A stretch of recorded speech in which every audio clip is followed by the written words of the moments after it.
И да се враќаме со проширените или вистинските содржини за овој дневник. Денес е 26 јули, денот кога катастрофалниот земјотрес во Скопје го сруши Скопје и загина 1050 луѓе и многу ранети.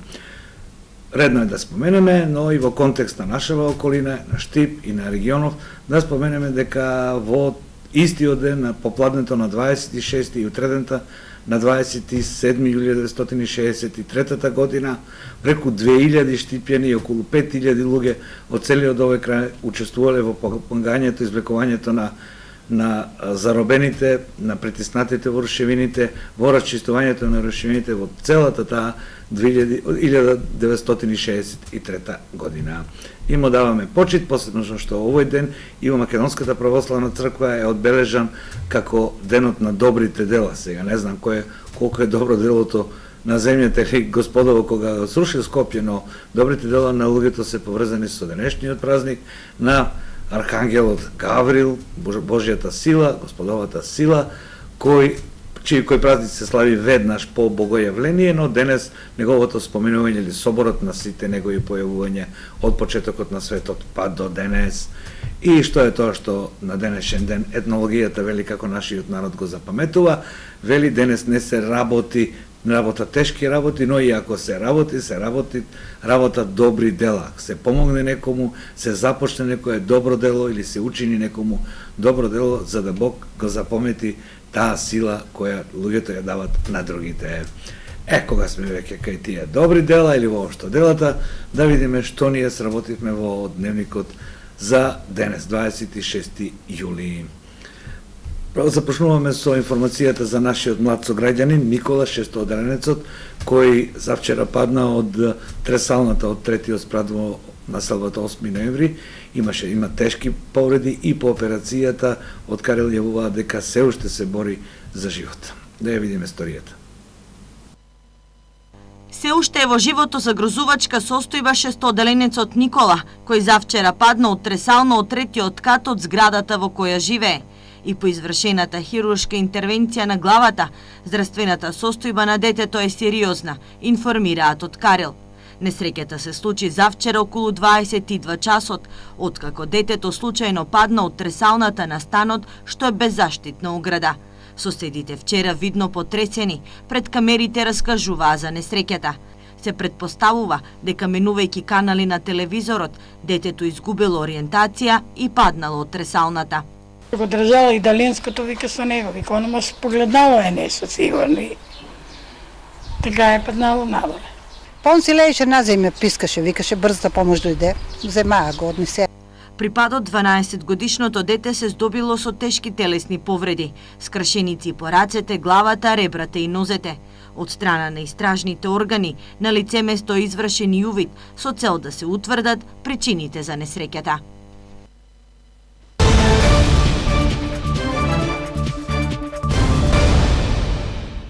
Високите температури нужно бараат зголемена потрошувачка на вода, а ние барем овој регион не можеме да се пофалиме дека имаме вода во изобилство.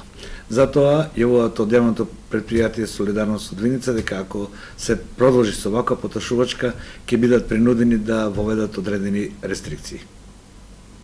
Топлотниот бран предизвика зголемување на потрошувачката на вода во речисите општини во регионот.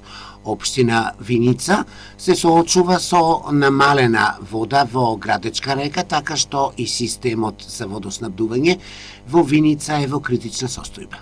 Високите температури придонесува да се зголеми потрошувачката на вода како во другите градови, така и во градот Виница и пошироко во општината. Исто така допринесува температурите да се намали дотокот на вода во Градечка река, од каде што се снабдува со вода за пиење градскиот водовод во Виница и 2-3 населени места кои што се најблиску до градот. За сега немаме потреба од рестрикција, меѓутоа доколку продолжи времето така во наредните 3 до 4 денови, тогаш верувам дека ќе се соочиме со проблем со недостаток на вода за пиење. Исто така ни е најавено и за во петок предпладне ќе има некоја интервенција на електричната мрежа на која што мрежа е поврзани нашите бунари, така да очекуваме во петокот исто да се намали дотокот на вода во системот на градскиот водовод. Евентуално, ако се случи да заврне дожд, тогаш ќе се спаси ситуацијата и ќе се нормализира водоснабдувањето, меѓутоа веќе сме во критична фаза и очекуваме секој момент или секој поручек, да кажеме така, по секој попладне да ни се намалат количините на вода и да веќе да почнат на високите делови од градот да однемуваат вода. Просечната потрошувачка на вода во општина Виница е над 50 литри во секунда, но деновиве потрошувачката достигнува и до 90 литри во секунда потрошена вода. Потрошувачката е просечно околу 54 литри, добиваме 42 литри од реката и 12 литри од бунарот. Меѓутоа, тоа е моменталната потрошувачка. Во попладнените часови кога луѓето се враќаат од работа, од земјоделие, тогаш нагло ни се зголемува потрошувачката, максимум достигнува дури до 90 литри во секунда.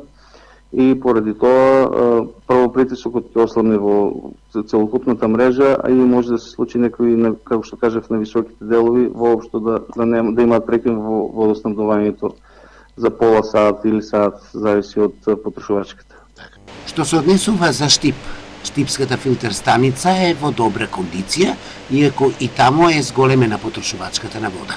Апелираат граѓаните внимателно да ја трошат водата за пиење и непотребно да не ги разлудуваат дворовите и наводнуваат.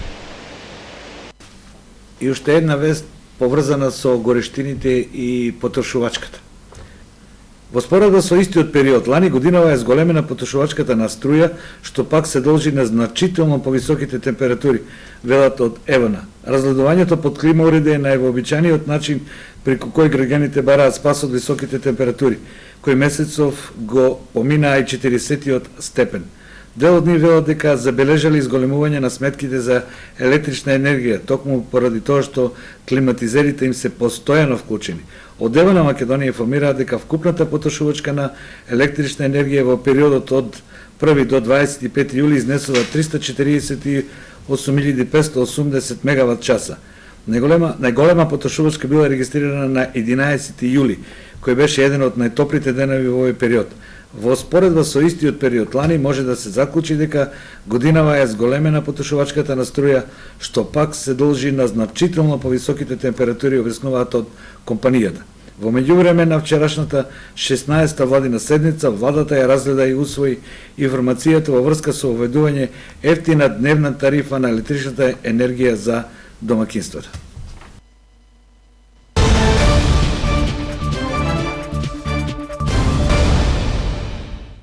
И првата вест од денешниот дневник од Крими билтенот. 23 годишен Штипјанин заработил кривична пријава откако во февруари годинава крвнички ја претепал својата девојка, на социјалните мрежи пуштал содржини од нивниот љубовен живот.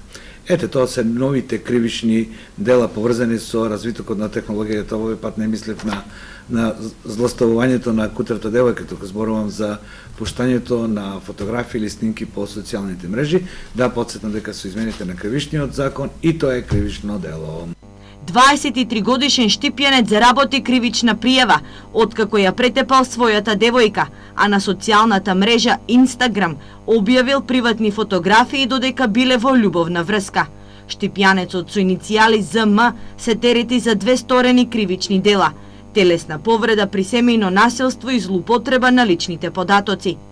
Имено, на 23 февруари годинава, неколку минути по полноќ, во локален кафе-бар во Штип, меѓу дечкото и девојката настанала вербална расправија, пошто насилно ја изнел од објектот и со тупаници почнал да ја удира во пределот на главата и телото, од што истата паднала на земја. Наместо да престане со тепање, тој продолжил во намерата, пишува во редовниот извештај на Министерството за внатрешни работи.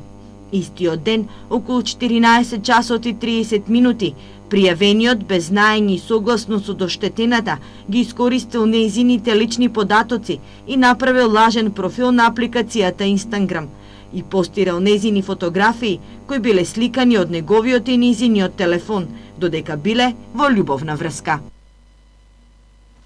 И уште една вест од сообраќајот, поточно од несреќите во сообраќајот. 63 годишен делчевец загина во тешка сообраќајна несреќа утрово на патот кон Делчево. Според евиденцијата на СВР Штип, за неполни 7 месеца ова е 13-та жртва на патиштата во источниот регион. Дополнително или достаточно доволно да се алармираат сите за изградба или заштита на посигурна, подобри патишта и почитување на правилата од сообраќајот. Ама ова го повторуваме многу пати. И за дека судбината мешала своји прсти. 63 годишен Делчевец го загуби животот во тешка сообраќајна несреќа што се случила на регионалниот пат кон Делчево. Според информациите од полицијата, во незгодата што се случила околу 7 часот утринава, учествувале мотокултиватор кој го управувал несреќниот Делчевец и патничко моторно возило Ауди А3 со пробни таблички, управувана од 46 годишен Делчевец. Во критичниот момент возачот на Аудито удрил со возилото во мотокултиваторот, а од силниот удар возачот излетал и паднал на колата. До моментот на пристигнувањето на амбулантното возило, тешко повредениот возач се уште давал знаци на живот, но на пат кон болницата и подлегнал на повредите. Увид на местото на несреќата извршиле јавен обвинител и екипа од СВР Штип.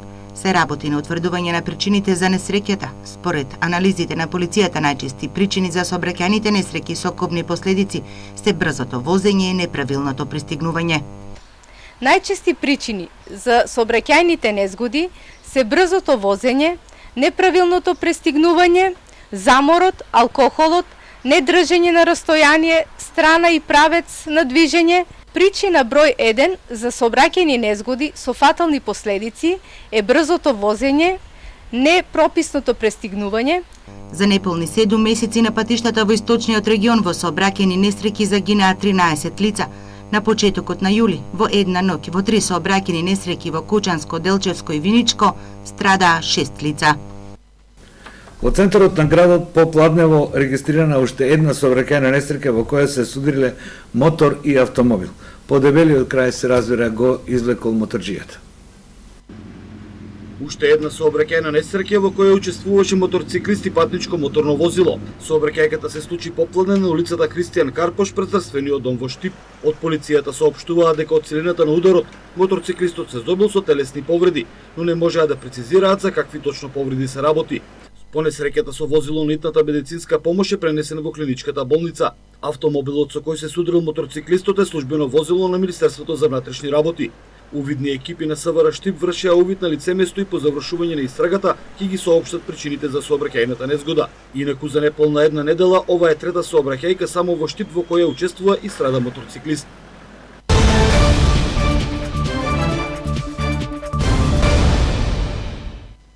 Завршува 32-то Штипско културно лето.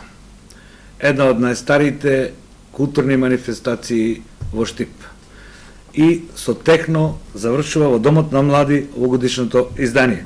Во текот на јули штипјани во рамките на 32-то издание и биле понудили 20 на различни содржини од областа на културата. За прв пат се реализирала и фестивал на пејачки групи. Затворањето исто така ќе биде во Домот на младите на 27.7. во четврток на отворената сцена. Тоа значи дека ни остануваат уште 2 настани. Денес ќе имаме изложба на фотографии на нашиот познат фотограф Мето Максимов, а утре веќе споменатото затворање на Штипско културно лето со Rave Project. На овој настан ќе настапат 4 реномирани македонски диџеи, од кои тројца потекнуваат од Штип, дел од нив веќе имаат настапувано на Екзит, како и на Ибица.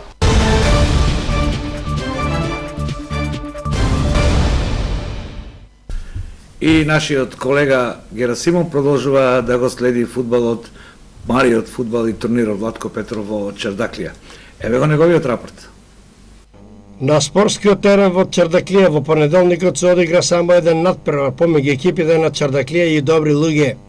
Надпреварот заврши со победа на Добри луѓе, изразена со резултат 6:3. Вчера екипите паузираа, имаше слободен ден поради следење на фудбалскиот надпревар во рамките од Лигата на шампионите Вардар Копенхаген. Денес турнирот продолжува и на програмата ќе бидат 2 надпревари. Со почеток во 18 часот и 20 минути ќе се сретнат екипите на Сенјак 99 и Добри луѓе, а во 19 часот и 10 минути ќе играат екипите на Ел Пасо и Адрија Комерц.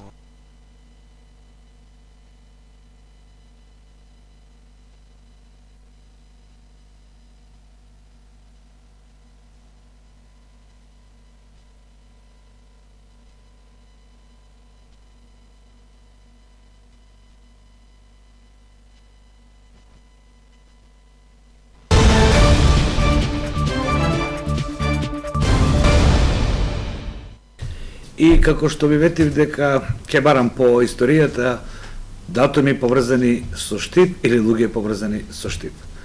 Не, овој податок и ова сторија на иницијатива на господинот Кирил Панајотов, кој вели дека во Штип првото читалиште, првата библиотека отворена 1975 година и е прво на Балканот. Сето тоа се поврзува со браќата Костенцеви, кои на денешен ден во таа година, 875 година, го отвориле читалиштето, што по нечие толкување е Центар за култура, Дом за култура, а по нечие е библиотека, нели? Кои се тие браќа кои ја задолжили историјата и културата на овој народ? Едниот, постариот Михаил е роден 1832, а помладиот е роден 1940, браќата Костенцеви, учеле училиште кај големите повторно преродбеници, големите штипјани кај Димитар Павлов, кај неговиот татко Павле, заборев името, кои се родители. Димитар Павлов е татко на Тодор Павлов, најголемиот филозоф на Балканот, регент на Бугарското царство, но за тоа во некој друг случај, и се школувале подоцна прво во Келините, училишта во Новосело, подоцна во Штип, па во скоро целиот Балкан. И оно што мене ме заинтригира, а можам според оно што има податоци за овие двојца огледни луѓе, да зборувам сигурно повеќе од колку еден дневник, престојувале во Русија, во Берлин, во Цариград, во Солун, во Одеса, каде што го изучувале книжарскиот занает. Подоцна биле учесници од сите културни привирања овде на Балканот, учители на многу места, во Струмишка околија каде што живееле едно време, во селата околу Струмица, во Тиквешко, во Воденско, во Егејска Македонија. Како што реков, отварале училишта, помалиот од нив бил и едно време на обука на учење учил педагогија во Штип и така натаму. Оно што, како реков, мене ме заинтригира е тоа што Арсений успеал да се сретне со двојца големи луѓе во тоа време кои одредувале судбината на Балканот. Тој во Цариград се сретнал со амбасадорот или представникот на Руското царство во Цариград, грофот Артемиев, со кого што разговарал за прекројувањето на Балканот, барал црковни слободи и со негова помош отишол да се види со Дон Дуков, министерот за надворешни работи на царството Русија, на Берлинскиот конгрес по руско-турската војна, каде што настојувал да не биде границата таму каде што ден денес е граница, во кое што делови од овој дел на Балканот се поделени. Во ова ќе им го ставиме на историчарите да оценуваат нивните дела. Јас само да се споменам големите луѓе кои се родени во Штипи, кои имале за себе големи дела. Еве, јас ви ги кажав моите дилеми, како едни ученикари, ученици, еве, за малку ќе заборавив претходно дека биле ученици на Јосиф Ковачев и дека тие успеале да дојдат до такви висини да разговараат со представници на царства за судбината на својот народ или на судбината на Балканот. Нека остане ова за историчарите. Моје беше само да ги потсетам денешни Штипјани дека некогаш овде живееле и твореле големи луѓе. Еве толку од мене. И лека полека додовме до крајот на дневникот од 17 часот. Ги исцрпевме сите содржини. Дали времето ќе попушти, не знам. но ќе се видиме во 20 часот, тогаш ќе имаме заедничка констатација. Останете со програмата на Ирис телевизија до 20 часот. Се гледаме повторно тогаш. До видење.